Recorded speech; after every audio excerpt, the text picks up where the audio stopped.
എന്തെല്ലാം നമ്മൾ നല്ല നല്ല സംസ്കാരമായി നമ്മൾ വിലയിരുത്തുന്നുണ്ടോ, നല്ല നല്ല ആശയങ്ങളായി എന്തെല്ലാം നമ്മൾ വിലയിരുത്തുന്നുണ്ടോ, അത്തരം ആശയങ്ങളും തത്വങ്ങളും എല്ലാം അമ്പിയാക്കന്മാരിലൂടെ മാത്രമാണ് വന്നിട്ടുള്ളത്. കാരണം മനുഷ്യവർഗത്തിലെ ആദ്യത്തെ വ്യക്തി തന്നെ ആദം നബി അലൈഹിസ്സലാം അള്ളാഹുവിന്റെ റസൂലാണ്.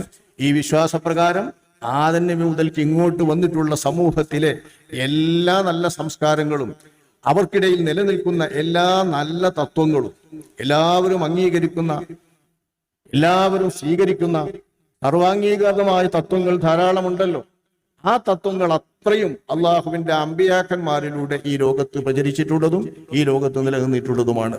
ആ പ്രവാചകന്മാരിലൂടെയും ദൂതന്മാരായ മുർസലീങ്ങളിലൂടെയും വന്നിട്ടുള്ള എല്ലാ നല്ല സ്വഭാവങ്ങളുടെയും നല്ല സംസ്കാരങ്ങളുടെയും എല്ലാറ്റിന്റെയും പൂർത്തീകരണത്തിനും അതിൽ വല്ലതും ജീർണത ബാധിച്ചതോ മോശപ്പെട്ടതോ കൈകേറ്റങ്ങൾക്ക് വിധേയമായതോ ഉണ്ടെങ്കിൽ അതിനെയൊക്കെ തിരുത്തി പരിശുദ്ധമാക്കി സമ്പൂർണമായ ഒരു നിയമസംഹിതയും ഒരു സമ്പൂർണമായ സംസ്കാരവും സമ്പൂർണമായ വിശ്വാസവും സമ്പൂർണമായ ആചാരങ്ങളും ഇതാണ് അഷ്റഫുൽ ഖൽഖ് സ്വല്ലല്ലാഹു അലൈഹി വസല്ലമ തങ്ങളിലൂടെ അള്ളാഹു മനുഷ്യവർഗത്തിന് സമ്മാനിച്ചിട്ടുള്ള, ജിന്ന് വർഗത്തിന് അതിന്റെ രീതിയിലും സമ്മാനിച്ചിട്ടുള്ള അള്ളാഹുവിന്റെ റസൂലിലൂടെ വന്ന ഇസ്ലാം.